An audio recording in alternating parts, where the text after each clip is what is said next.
पंचदशी ग्रंथ में तृप्ति दीप प्रकरण, और इस तृप्ति दीप प्रकरण में आज श्लोक नंबर है 172। इस श्लोक की अवतरणिका को देखिए। पूर्व पक्षी शंका कर रहा है, ननु उक्त स्वप्न इंद्रजाल सादृश्यादि ज्ञाने सति आसक्ति भाव न भवेत्, तदेव कुतः जायते इति आशंक्य तज्जन्म उपायम आह। ठीक है, तो ऊपर वाले श्लोक में एक बात बताई थी, क्या कि स्वप्न इंद्रजाल सदृशम अचिंत्य रचनात्वम दृष्ट नष्टम जगत पश्यन, मतलब ज्ञानी पुरुष जगत को जो देखता है तो जगत को स्वप्न की तरह देखता है और इंद्रजाल की तरह देखता है और अनिर्वचनीय रूप से देखता है इस जगत को, और यह जगत देखते देखते नष्ट होने वाला है। इस रूप से ज्ञानी उस जगत को देख रहा है। अतः उस ज्ञानी पुरुष में उन विषयों के बारे में, जगत के बारे में आसक्ति नहीं उत्पन्न होती है, न अनुरज्यति, है कि नहीं। तो आसक्ति उसको उत्पन्न नहीं होती, बात तो ठीक है। अब पूर्व पक्षी बोल रहा है आप जो कह रहे हो वो ठीक है, क्या कि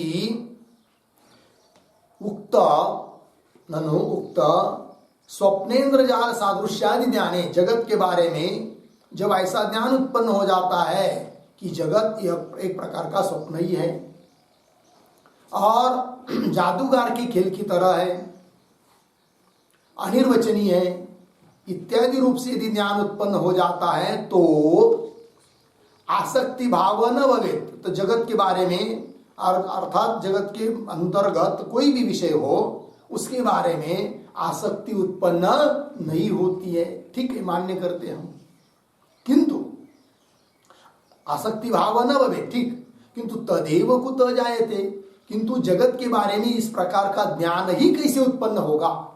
किस प्रकार का? स्वप्न की तरह जगत है, ऐसा इंद्रजाल के सदृश है और अचिंत्य रचना रूप है, मिथ्या है। इस प्रकार का ज्ञान जगत के बारे में उत्पन्न होगा तब तो आसक्ति उत्पन्न नहीं होगी, किंतु इस प्रकार का ज्ञान ही उत्पन्न कैसे होगा, ये प्रश्न। तदेव कुतः, तदेव स्वप्नेन्द्र जाल सादृश्यादि ज्ञानम एव कुतः जायते, इस प्रकार का ज्ञान ही कैसे उत्पन्न होगा, इति आशंक्य, शंका करके तज्जन्म उपाय माह, उस प्रकार का ज्ञान जगत के बारे में उत्पन्न होने का उपाय कह रहे ग्रंथकार। तज्जन्म उपायम आह। स्वस्वप्नमापरोक्षेण दृष्ट्वा पश्यन् स्वजागरम् चिन्तयेद प्रमत्तः सन् नुभावनुदिनं मुहुः।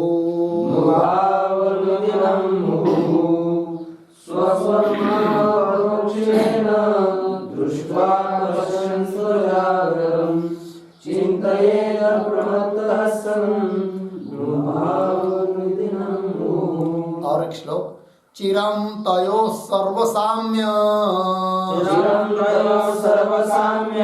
मनुसंधाय जागरे सत्यत्व बुद्धिं संत्यज्य नानुरज्यति पूर्ववत्।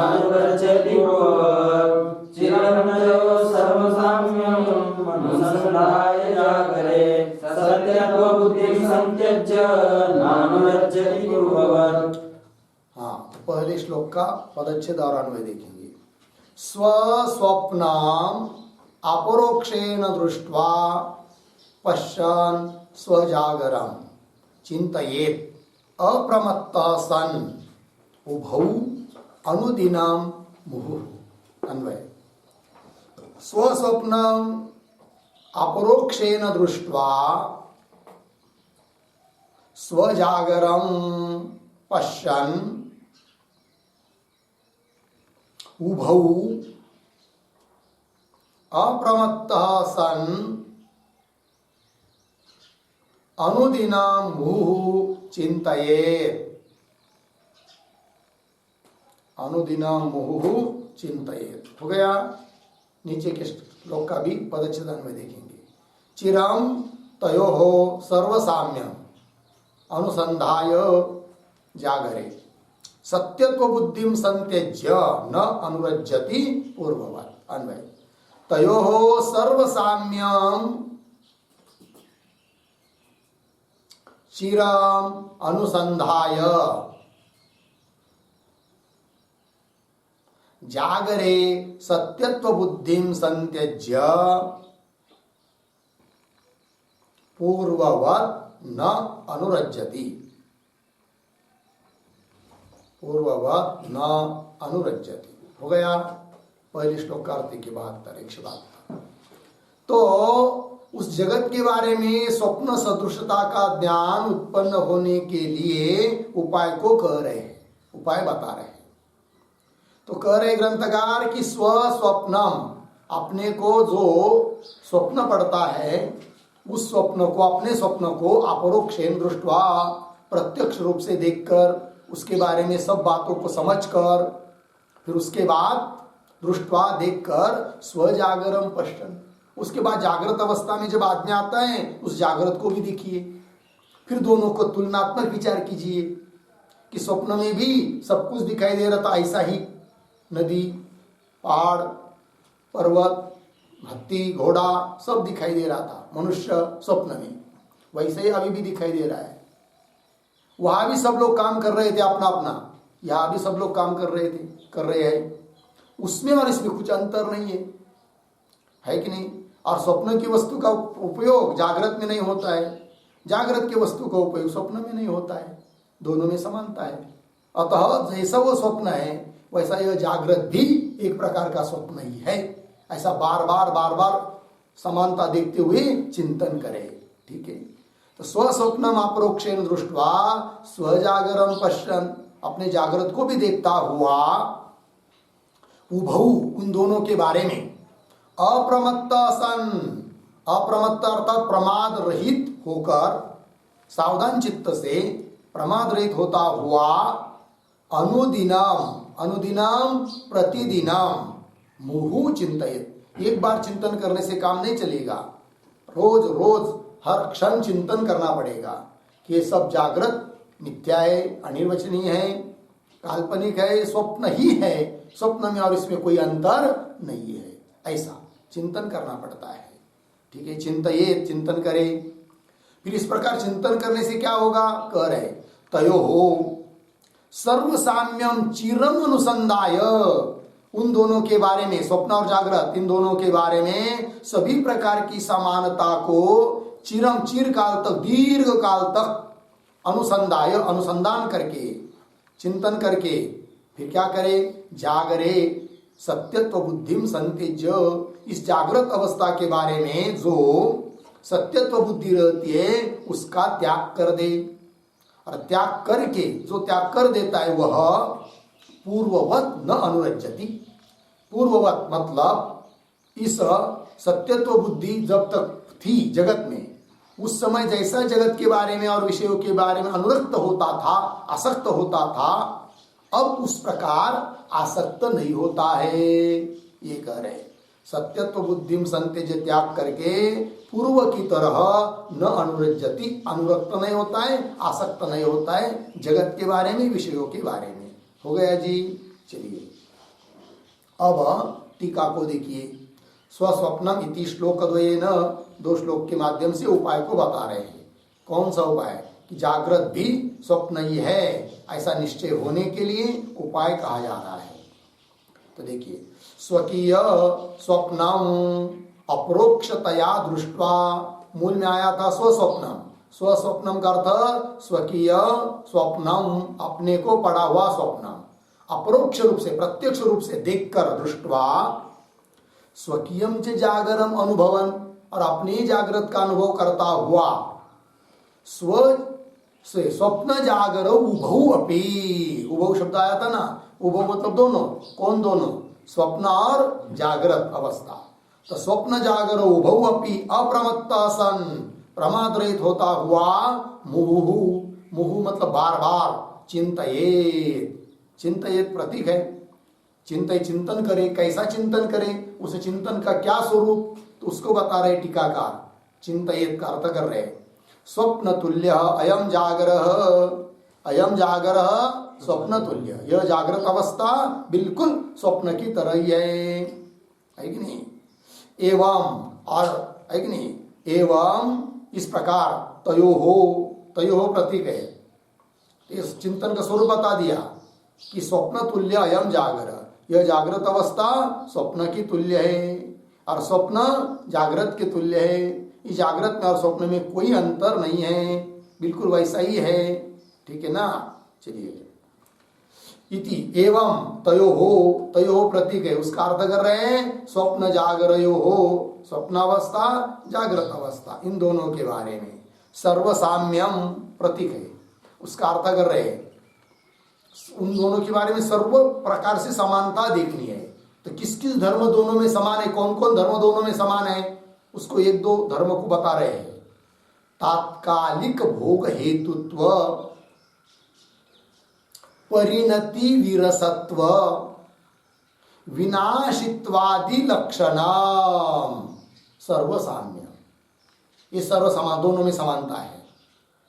क्या क्या, तात्कालिक भोग हेतुत्व, तात्कालिक मतलब प्रतीति काल में ही भोग के लिए कारण है।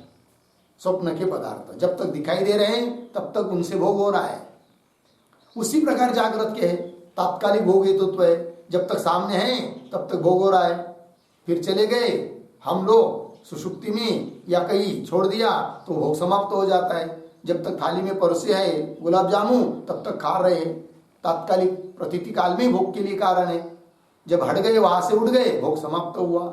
जैसे स्वप्न में वैसे जागृत में समानता हो गई। पहला धर्म तात्कालिक भोग हेतुत्व, ये धर्म समान है, प्रतीति काल में ही भोग हेतुत्व दोनों में है। और परिणति विरसत्व, विरसत्व का अर्थ होता है रस रहितत्व, है कि नहीं।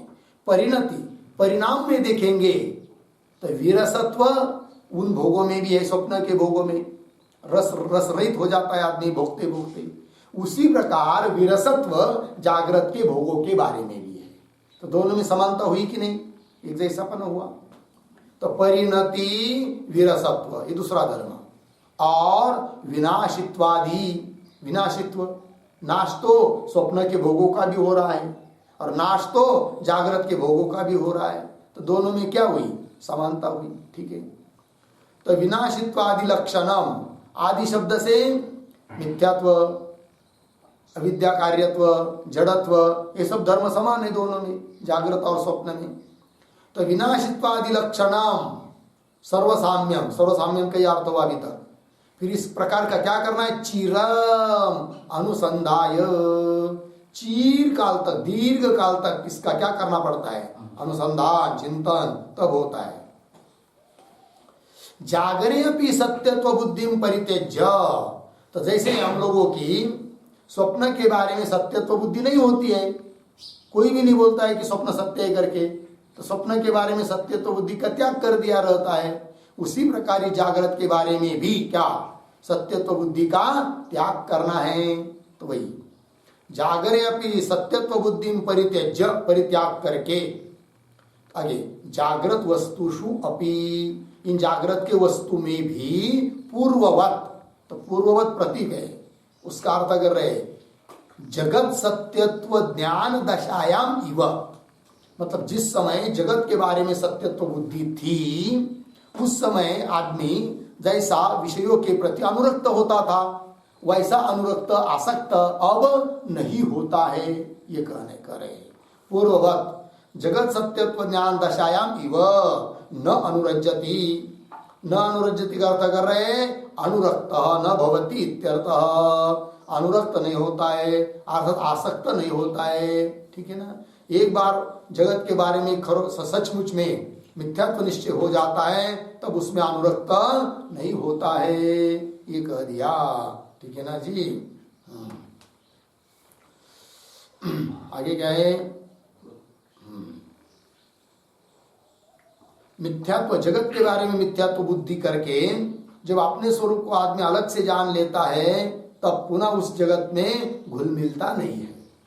जैसे मंथन करके दही से नवनीत को, लोनी को अलग कर दिया, घी अलग कर दिया, तो उसके बाद पुनः उस लोनी को या मतलब क्या बोलते इसको, मक्खन को पुनः उस तक्र में या दूध में मिलाने का प्रयास करेंगे तो भी उसके साथ मिलता नहीं है।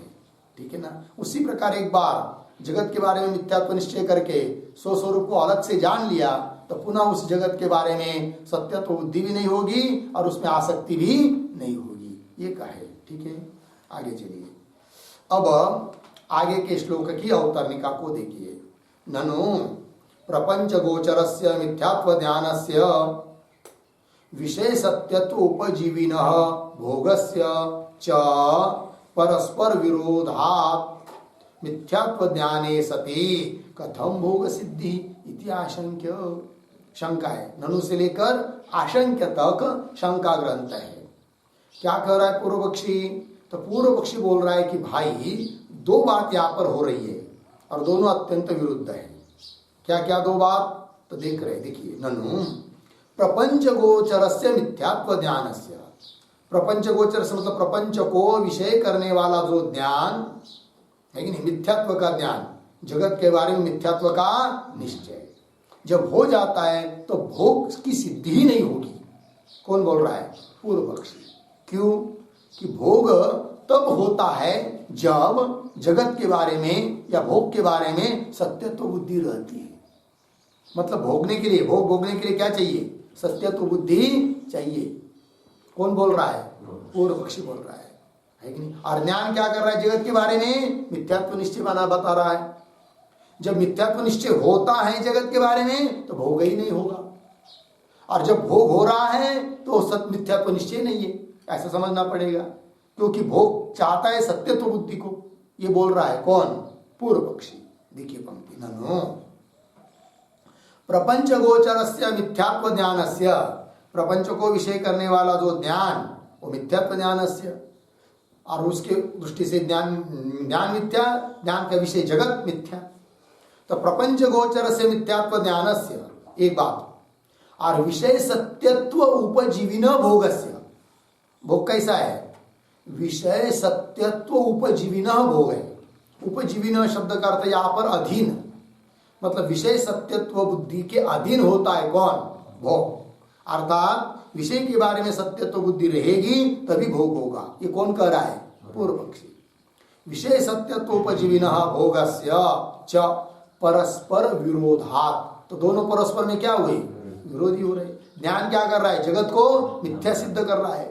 और भोग कब होता है? जब सत्यत्व बुद्धि रहेगी। जब ज्ञान आया, मिथ्यात्व निश्चय हुआ तो भोग की सिद्धि नहीं होगी, और भोग की सिद्धि करनी है तो सत्यत्व बुद्धि चाहिए, उसके लिए मिथ्यात्व ज्ञान नहीं सिद्ध हो पाएगा। ये तो चलिए, भोगस्य परस्पर विरोधात् मिथ्यात्व ज्ञाने सति, जगत के बारे में मिथ्यात्व ज्ञान हो जाने पर सती सप्तमी कथम भोग सिद्धि, भोग की सिद्धि कैसी होगी?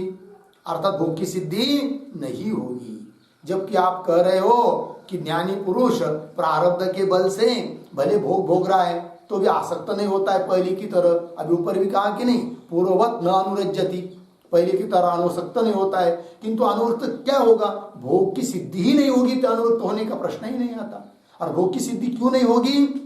कि जगत के बारे में मिथ्यात्व निश्चय हुआ, और मिथ्यात्व निश्चय जब होता है तो भोग की सिद्धि नहीं होती, क्योंकि भोग के लिए तो सत्यत्व बुद्धि चाहिए, है ना। ये कह रहा है कौन?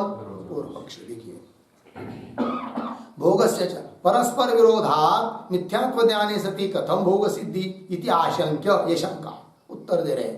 भोगस्य विषय सत्यत्व अपेक्षा भावात् न विरोधः इति परिहरति, तो परिहार दे रहे, समाधान कर रहे हैं। समाधान करने के लिए कौन सी बात को मन में रखकर ग्रंथकार समाधान दे रहे हैं? तो बात बताई जा रही है कि पूर्व पक्षी को कहेंगे सिद्धांती, अरे दोनों में कोई विरोध नहीं है। क्यों? तो तू जो समझ रहा है कि भोग के लिए सत्यत्व बुद्धि चाहिए, ये तुम्हारा कहना गलत है। भोग सत्यत्व बुद्धि की अपेक्षा नहीं करता है, अतः मिथ्यात्व निश्चय होने पर भी भोग तो होगा, उसमें आसक्त नहीं होगा, इतना ही। किंतु मिथ्यात्व बुद्धि होने से भोग ही नहीं होगा, ये तू मत बोल। क्यों? भोग सत्यत्व बुद्धि को नहीं चाहता है, मिथ्यात्व बुद्धि रहने पर भी भोग होता है। कौन कह रहे? सिद्धांति। ठीक है, पंक्ति देखिए। भोगस्य विषय सत्यत्व अपेक्षा अभाव, विषय के बारे में सत्यत्व बुद्धि की अपेक्षा भोग को नहीं है। भोगस्य विषय सत्यत्व अपेक्षा अभावात न विरोध इति परिहरति, इस बात को मन में लेकर परिहार दे रहे हैं। इंद्रजालमिदं द्वैत मचिन्त्य रचनात्वतः इत्यविस्मरतो हानिः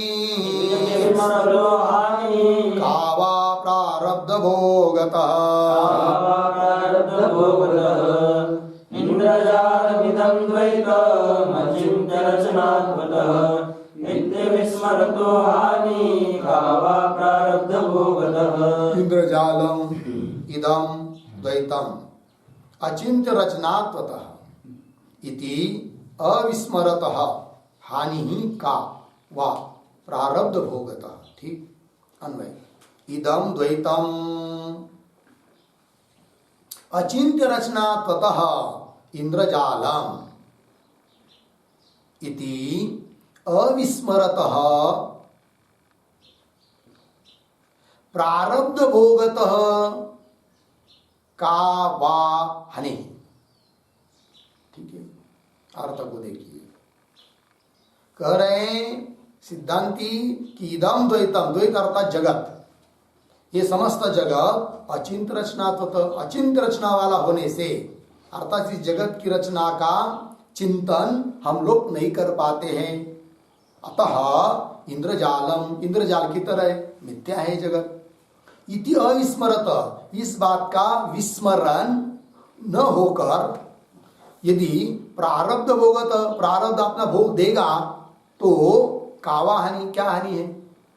अर्थात दोनों का विषय भिन्न भिन्न है। दोनों का विषय भिन्न भिन्न होने से एक दूसरे का बाधक नहीं है। लग गया? चलिए, तो ये सब समस्त जगत मिथ्या है, ऐसा चिंतन करता हुआ भी व्यक्ति यदि रहता है तो उसको प्रारब्ध भोग दे देगा। प्रारब्ध को अपना भोग देने में क्या दिक्कत है? अर्थात कोई दिक्कत नहीं है। ठीक है, टीका से और स्पष्ट करते हैं। चलिए, इंद्रजालम इति, तो इदम द्वैतम, ये प्रतीक है, उसका अर्थ कर रहे भोग्य जातम द्वैतम। द्वैतम मतलब भोग्य जात, भोग्य पदार्थों का समूह, समस्त जगत और जगत के अंतर्गत सब विषय।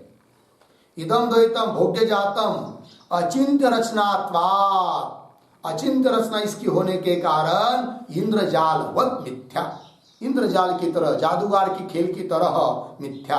इति युक्त्या अनुसंधाय, ऐसा युक्ति से अनुसंधान करके, अनुसंधाय, अनुसंधाय का अर्थ है ज्ञात्वा, ऐसा जानकर आगे।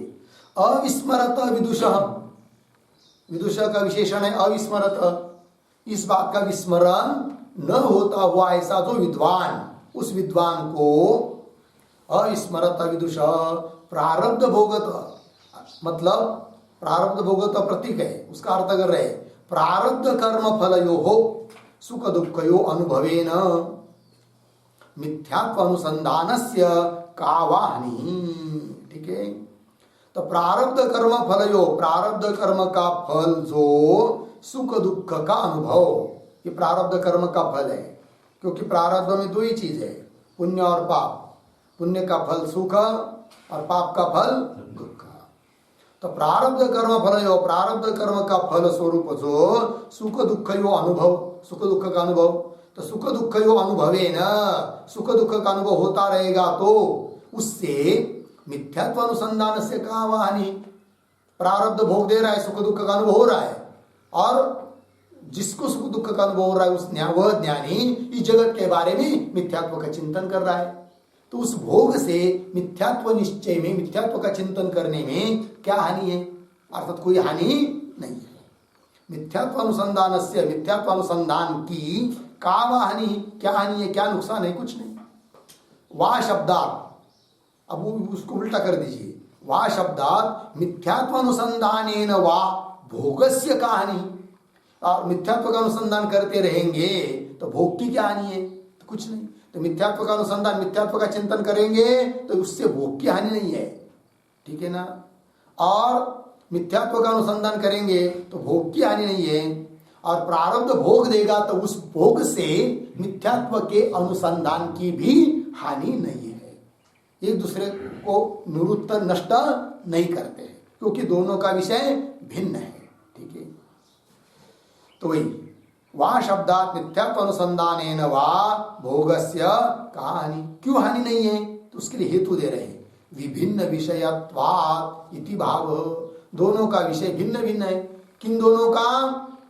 मिथ्यात्व का ज्ञान, ठीक है, एक, और प्रारब्ध, इन दोनों का विषय भिन्न भिन्न है कि नहीं?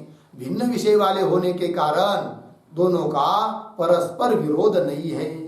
अब दोनों का भिन्न भिन्न विषय कौन कौन किसका विषय है बताओ, ये प्रश्न उपस्थित होगा, तो आगे के श्लोक से बताएंगे। तो कह रहे हैं आगे के श्लोक क्या उत्तर ने कहा, विभिन्न विषयत्वम एव दर्शयति, दोनों का विषय भिन्न भिन्न है, तो किसका कौन विषय है, इस बात का स्पष्टीकरण कर रहे ग्रंथकार श्लोक के माध्यम से। देखिए, निर्बंधस्तत्व विद्याया इंद्रजालत्व संस्मृतौ प्रारब्धस्याग्रहो भोगे जीवस्य सुख दुःखयोः निर्बंध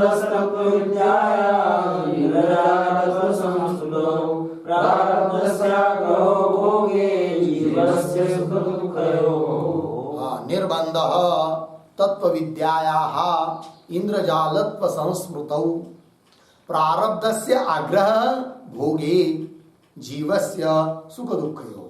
अन्वय, तत्व विद्यायाः इंद्रजालत्व संस्मृतौ निर्बंध, निर्बंध मिला, शुरू का शब्द है। फिर नीचे प्रारब्धस्य भोगे, नहीं, प्रारब्धस्य जीवस्य सुख दुःखयोः भोगे आग्रह, ठीक है। देखो भाई, दोनों का भिन्न भिन्न विषय है। तो तत्व विद्या, तत्व ज्ञान, उसका विषय भिन्न है और प्रारब्ध का विषय भिन्न है, अतः दोनों एक दूसरे के विरोधी नहीं है। तत्व ज्ञान होने से प्रारब्ध अपना भोग नहीं देगा, ये बात नहीं, वो तो भोग देगा क्योंकि उसका विषय भिन्न है। और प्रारब्ध भोग दे रहा है तो वह प्रारब्ध भोग देते समय जगत के बारे में सत्यत्व बुद्धि निर्माण करके भोग दे रहा है, ये बात नहीं है। यदि प्रारब्ध ने भोग, भोग मतलब सुख दुख का साक्षात्कार, वो भोग जीव को देते समय जगत के बारे में सत्यत्व बुद्धि उत्पन्न की हुई रहती, किसने? प्रारब्ध ने, तब वो प्रारब्ध तत्व विद्या का विरोधी होता, क्योंकि तत्व ज्ञान क्या करता है? जगत के बारे में मिथ्यात्व निश्चय करा देता है तत्व ज्ञान। और प्रारब्ध क्या करता है? बस सुख दुख का साक्षात्कार करा देता है, किंतु जगत विशेष विषयक सत्यत्व बुद्धि निर्माण करके भोग नहीं दे रहा है। कौन? प्रारब्ध। अतः दोनों का कोई विरोध नहीं है। पंक्ति देखिए, तत्व विद्याया, तत्व विद्या मतलब तत्व ज्ञान, जगत को मिथ्यात्व रूप, जगत को विषय करने वाला ज्ञान, मिथ्यात्व रूप से विषय करने वाला ज्ञान।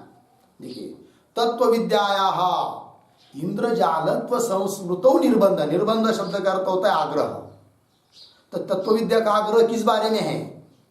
इंद्रजाल संस्मृतो, ये जगत इंद्रजाल की तरह है, ऐसा स्मरण करा देने में आग्रह है। किसका?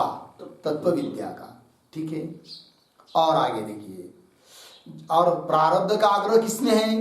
तो देखिए जीवस्य प्रारब्धस्य प्रारब्ध का जीवस्य सुख दुःखयो भोगे आग्रह है कि नहीं। प्रारब्ध से आग्रह, आग्रह मतलब आग्रह, प्रारब्ध का आग्रह किसमें?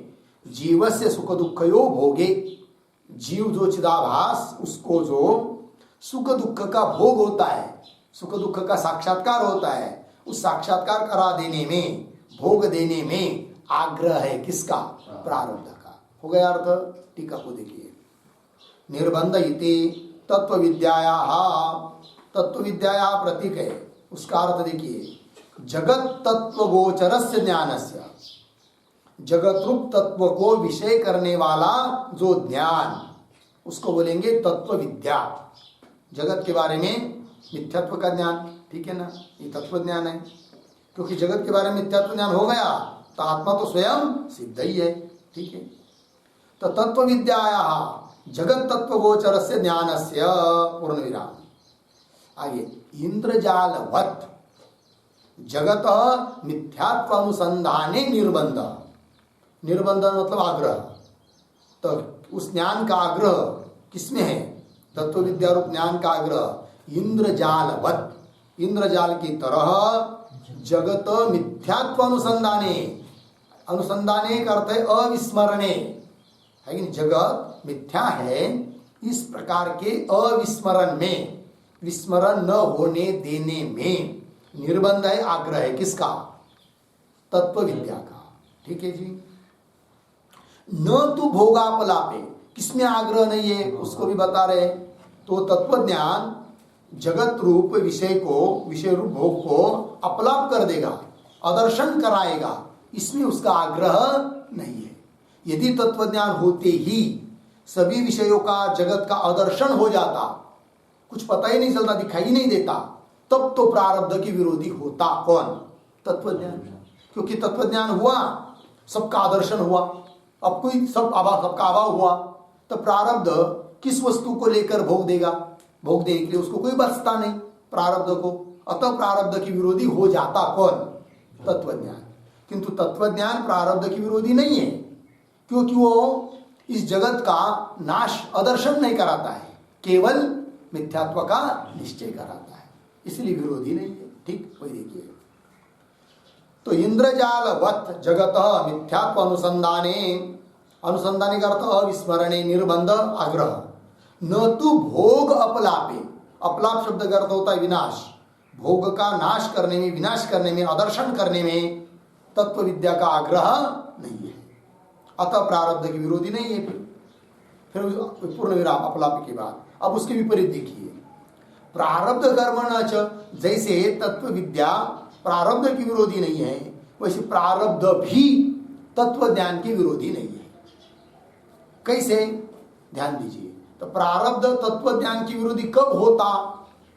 जब तत्व ज्ञान जिस बात को कह रहा है उसके विरोधी प्रारब्ध कुछ निर्माण कर देता, तब कहते क्या?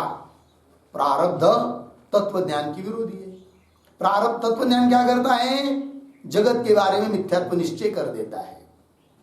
अब प्रारब्ध क्या करता है? केवल सुख दुख का भोग देता है।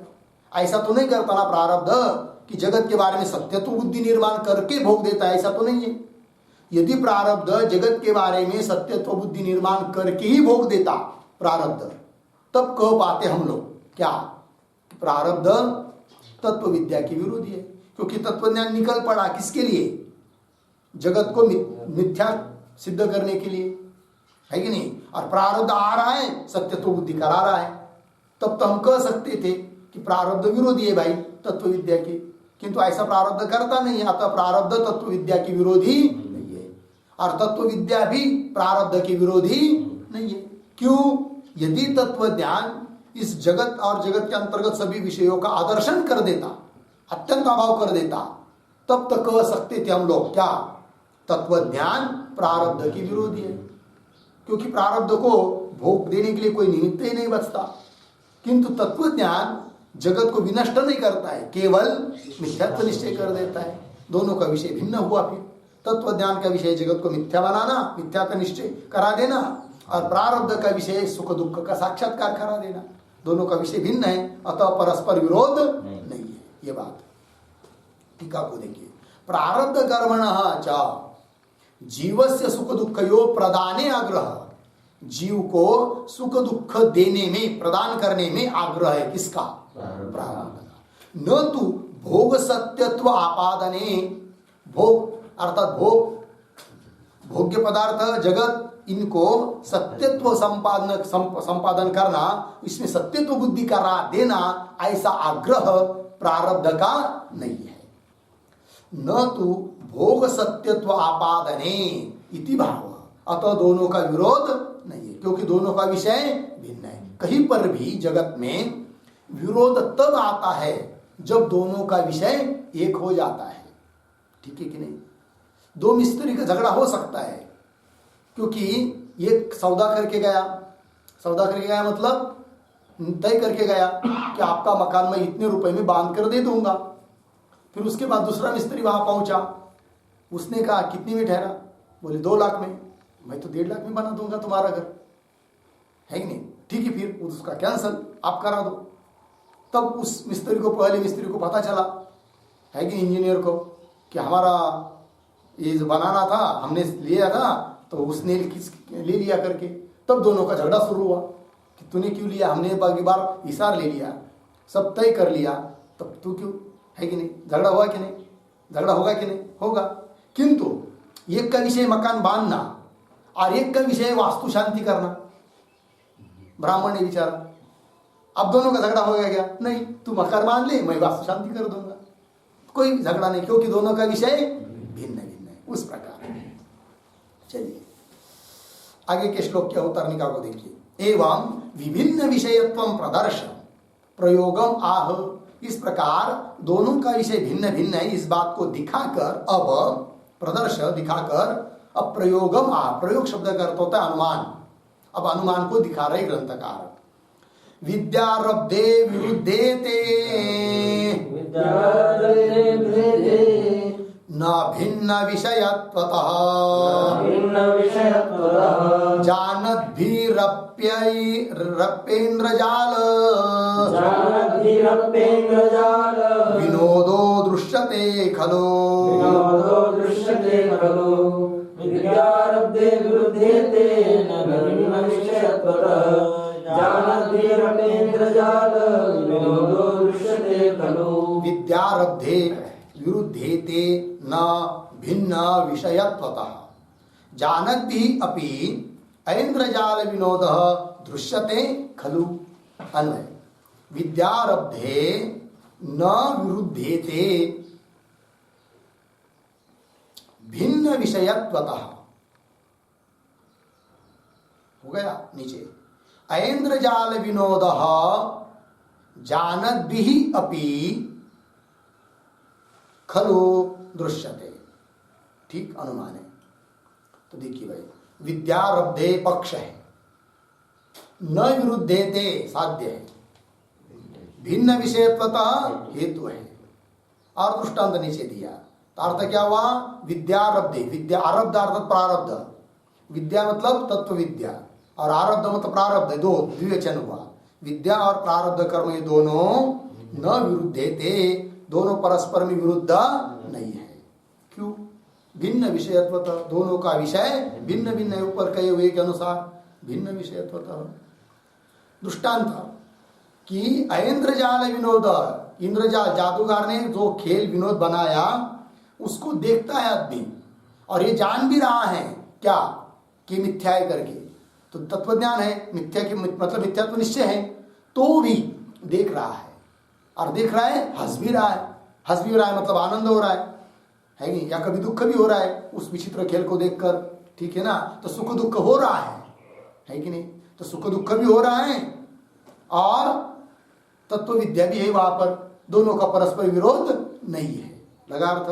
चलिए, ऐन्द्रजाल विनोदः जानद्भिः अपि, जानते हुए भी लोगों के द्वारा खलु दृश्यते, दिखाई देता है। ऐसा थोड़ी है कि मिथ्या ऐसा निश्चय होने पर वो नष्ट हो गया, समाप्त हो गया, ये बात नहीं है। और भोग हो रहा है, सुख दुख हो रहा है, अर्थात भोग सुख दुख जो भोग हो रहा है वह जगत उस खेल को सत्य बुद्धि चाहिए, उसके बारे में सत्य बुद्धि चाहिए तभी भोग होगा, ये भी बात नहीं है। अतः दोनों का परस्पर विरोध नहीं है, ये बात।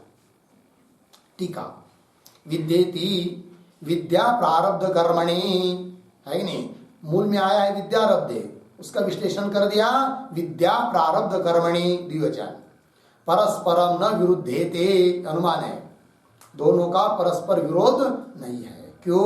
विभिन्न विषयत्वा हेतु, दोनों का विषय भिन्न भिन्न होने से।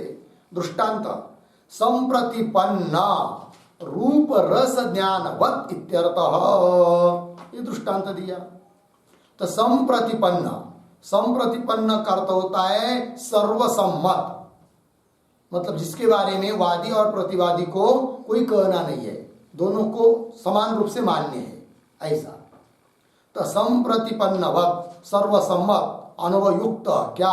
रूप रस ज्ञानवत इत्यर्थः, रूप और रस के ज्ञान की तरह। तो रूप का ज्ञान और रस का ज्ञान दोनों का परस्पर विरोध है क्या? नहीं है, कोई विरोध नहीं है, क्योंकि दोनों का विषय भिन्न भिन्न है।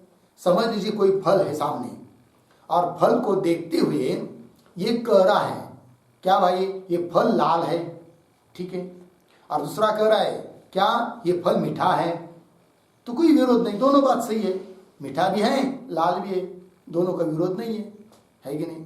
हाँ, यदि ये कोई कह रहा है कि फल लाल है और दूसरा कह रहा है नहीं नहीं लाल नहीं है ये फल नीला है, तब तो दोनों में विरोध होगा, क्योंकि दोनों का विषय एक हुआ। किंतु जब दोनों का विषय भिन्न भिन्न रहता है तो कोई विरोध नहीं होता है, वही दिया संप्रतिपन्न रूप रस ज्ञानवत इत्यर्थः। लगा? आगे चलिए। भोग्य मिथ्यात्व ज्ञानम भोगबाधकम न भवति।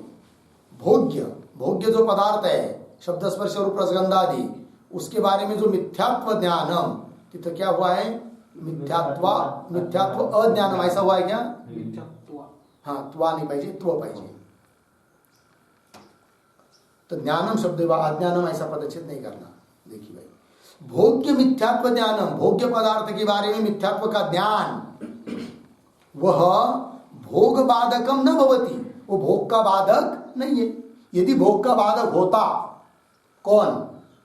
भोग्य पदार्थ के बारे में जो मिथ्यात्व का ज्ञान, वह यदि भोग का बाधक होता तो यह इंद्रजाल का खेल है, ऐसा निश्चय होने पर, मिथ्या ऐसा निश्चय होने पर उससे हंसना रोना नहीं होना चाहिए, जबकि होता है। अतः भोग का बाधक नहीं है, कौन? मिथ्यात्व का ज्ञान, वही दे रहे। भोग्य मिथ्यात्व ज्ञानम भोग बाधकम न भवति इति एतत् को दृष्टम, ऐसा तुमने कहा देखा है? ये प्रश्न। इति आशंक्य आह, ऐसी कोई शंका करता है तो उसका उसके लिए उत्तर दिया श्लोक के उत्तरार्ध से, जानत भी अपि ऐन्द्रजाल विनोदः दृश्यते खलु। ये टीका, ऐन्द्रजाल विनोदः प्रतीक है, उसका अर्थ कर रहे हैं इंद्रजाल संबंधी चमत्कार विशेषः। ठीक, इंद्रजाल के संबंधी जो चमत्कार विशेष, उसको बोलेंगे ऐन्द्रजाल विनोद। ठीक है ना?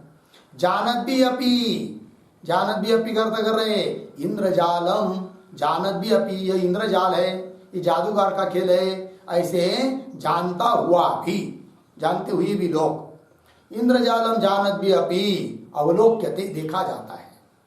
यदि विरोध होता तो मिथ्या ऐसा निश्चय होने पर कोई उसको देखता नहीं, किंतु देखता है, अतः दोनों का विरोध नहीं है। जानत भी अवलोक्यते, देखा जाता है, इति प्रसिद्धम इत्यर्थ। हो गया अर्थ? चलिए अब आगे के श्लोक की अवतरणिका को देखिए। ठीक है ना? बड़ा है थोड़ा सा, किंतु हो जाएगा, ज्यादा नहीं है। किंचु किंच विद्या प्रारब्ध कर्मणो हो विरोध अस्ति इति वदन प्रष्टव्य। अब सिद्धांती कह रहे क्या कि जो लोग बोलते हैं, क्या बोलते हैं कि विद्या और प्रारब्ध कर्म इन दोनों का परस्पर विरोध है, ऐसा जो लोग बोलते हैं उनको कुछ प्रश्न पूछने चाहिए। कौन बोल रहे हैं? सिद्धांत। किंच विद्या प्रारब्ध कर्मणो हो विरोध अस्ति विरोध है इति वदन, ऐसा बोलता हुआ जो व्यक्ति, उसको प्रष्टव्य, उसको पूछना चाहिए। वदन प्रष्टव्य, क्या पूछना चाहिए? तो किम प्रारब्ध कर्म विद्या विरोधी इति उच्यते उत विद्या प्रारब्ध कर्म विरोधिनी इति, दोनों में से कौन से बात को तुम मान रहे हो, बोलो। ये दोनों विकल्प उसको पूछने चाहिए। पहला विकल्प क्या? किम प्रारब्ध कर्म विद्या विरोधी, प्रारब्ध कर्म विद्या की विरोधी है, ऐसा तुम बोलना चाहते हैं क्या, कहना चाहते हो क्या? एक बात। उत अथवा विद्या प्रारब्ध कर्म विरोधिनी, क्यों विद्या प्रारब्ध कर्म की विरोधी है इति, प्रारब्ध विद्या की विरोधी है अथवा विद्या प्रारब्ध की विरोधी है, ऐसे दो विकल्प। यदि उन दो विकल्पों में से पहला विकल्प मानेगा कौन? वो पूर्व पक्षी। पहला विकल्प मतलब कौन सा? प्रारब्ध कर्म विद्या के विरोधी है, ऐसा यदि कहना चाहेगा तो न आद्य, ये कह नहीं सकेगा। क्यों? बता रहे श्लोक के माध्यम से। जगत सत्यत्वमापाद्य प्रारब्धं भोजयेद्यदि तदा विरोधि विद्याया भोगमात्रान्न सत्यता। जगत सत्यत्वमापाद्य प्रारब्धं भोजयेद्यदि तदा विरोधि विद्याया भोगमात्रान्न सत्यता। जगत सत्यत्वम आपाद्य प्रारब्धम भोजयेत यदि तदा विरोधी विद्याया भोगमात्रात् न सत्यता। अन्वय देखिए, प्रारब्धम जगत सत्यत्वम आपाद्य यदि भोजयेत, यदि भोजयेत तदा विद्यायाः विरोधी, तदा विद्याया विरोधी भोगमात्रा सत्यता न, भोगमात्रा सत्यता न। ठीक है, अर्थ को देखिए। प्रारब्ध नाद्य कह दिया ना, पहला विकल्प मान नहीं सकते। पहला विकल्प क्या था? प्रारब्ध कर्म विद्या की विरोधी है, ये नहीं कह सकते। क्यों? बता रहे हैं। तो प्रारब्धम जगत सत्यत्वम आपाद्य यदि भोजेत, यदि प्रारब्ध ऐसा करता तब हम मानते क्या कि प्रारब्ध कर्म विद्या की। हाँ, तो प्रारब्धम जगत सत्यत्व आपाद्य, जगत के बारे में सत्यत्व बुद्धि निर्माण करके ही यदि भोग देता कौन? प्रारब्ध, तब कहते हम क्या? प्रारब्ध विद्या की विरोधी है। क्योंकि विद्या निकली किसके लिए? जगत को मिथ्या सिद्ध करने के लिए, और प्रारब्ध निकला भोग देने के लिए, किंतु ऐसा भोग नहीं दे पा रहा है। वो जगत के बारे में सत्यत्व बुद्धि निर्माण करके ही भोग दे रहा है। ऐसा यदि होता तब कहते कि प्रारब्ध बिचारा उस विद्या को काम नहीं करने दे रहा है, मिथ्यात्व निश्चय नहीं करने दे रहा है, तब प्रारब्ध विद्या की विरोधी है ये बोला जाता। किंतु ऐसा है क्या? नहीं है। वही देखिए, प्रारब्धम जगत सत्यत्व आपाद्य यदि भोजयेत, यदि भोग देता तो तदा विद्याया विरोधी, तब विद्या की विरोधी होता। किंतु प्रारब्ध ऐसा नहीं करता है, प्रारब्ध केवल भोग देता है, जगत के बारे में सत्यत्व बुद्धि निर्माण करके भोग देता, ऐसी बात नहीं है, केवल भोग देता है। और प्रारब्ध भोग दे रहा है, केवल भोग मात्र से सत्यत्व बुद्धि आती नहीं है, अतः प्रारब्ध विद्या की विरोधी नहीं है।